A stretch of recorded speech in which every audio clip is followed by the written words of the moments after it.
It's time for Agriculture, presented by Turkana Farms in Germantown, New York, a small-scale producer of heritage breed livestock and a wide array of vegetables and berries on just over 39 acres. They also produce a full array of garden vegetables, many of them heirloom varieties raised naturally, as well as an assortment of berries, including raspberries, blackberries, gooseberries, black, red, and white currants, mulberries, and elderberries.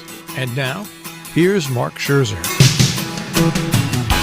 For those of my friends not close enough to know how it came down and who inquired with concern, I was pleased to say that tropical cyclone Ida did not flood or damage the farm. Our rainfall total over the course of the storm was, I would estimate, in the high 2 to low 3-inch range, less than Central Park got in a single hour, and a fraction of the total rainfall in the most devastated communities in New York City and New Jersey. The Albany Times Union posted a rainfall map showing how the totals increased as you went south through the Hudson Valley until reaching Manhattan, which resumed its place almost exactly 20 years after 9/11 as ground zero.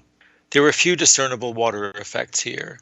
The pond, which for some unfathomable reason, after our rainy summer was about a foot below its intended depth, filled back up. Our sow Possum, months after I prepared it for her and her late companion Vernon the boar, finally moved to a drier hut in a better drained pen next to the one they were in. That's about it.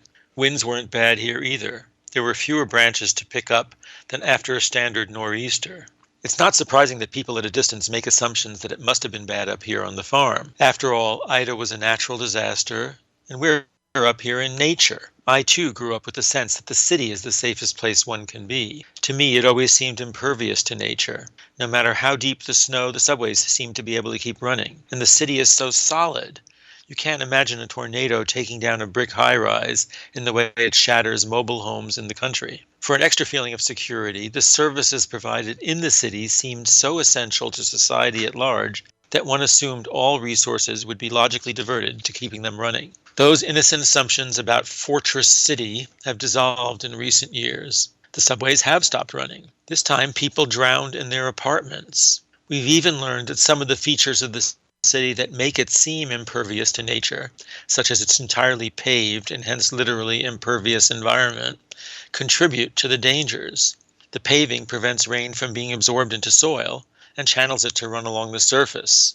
The result in extreme rainfall events: raging torrents. The most recent assumption to be lost was that of the essential nature of central business districts.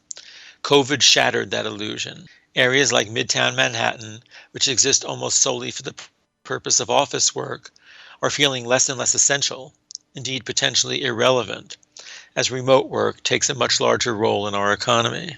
I harbor no illusions that suddenly it has become safer here on the farm than in the city. I have not somehow escaped the dangers from climate change by being here. Nature is not so selective. While some storms naturally hug the coast, others take unexpected turns or travel other routes.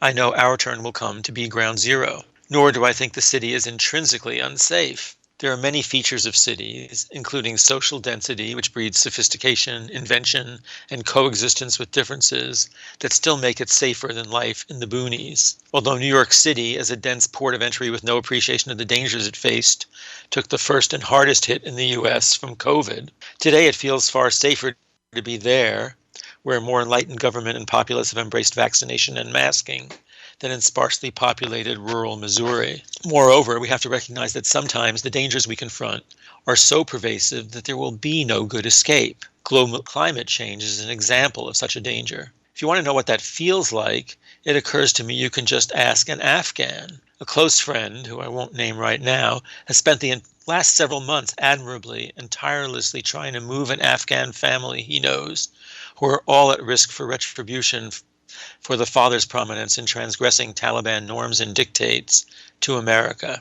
He has succeeded in getting them high up on the list of presumed eligibility for special visas, but for 4 young family members still in Kabul, that has so far been insufficient to get them out of the country. At each turn, these folks have faced impossible choices. Do they stay in hiding in the family home, even though it has been targeted before and might be again? The U.S. government suggested waiting there for a contact telling them how to exit, a contact which has yet to come.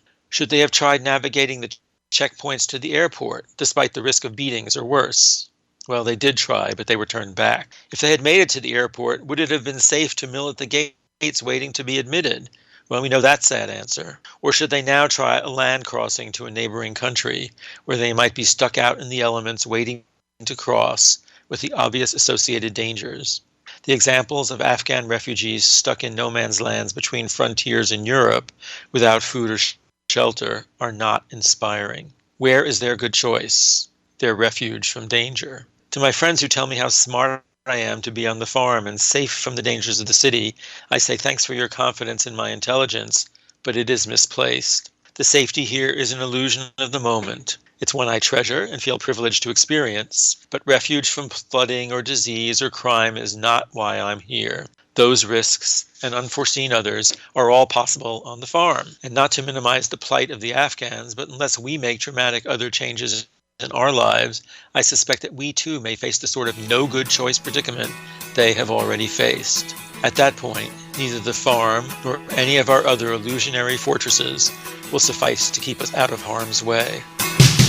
Agriculture is underwritten by Turkana Farms, LLC, a small-scale producer of heritage-bred livestock and a wide array of vegetables and berries on just over 39 acres in Germantown, New York.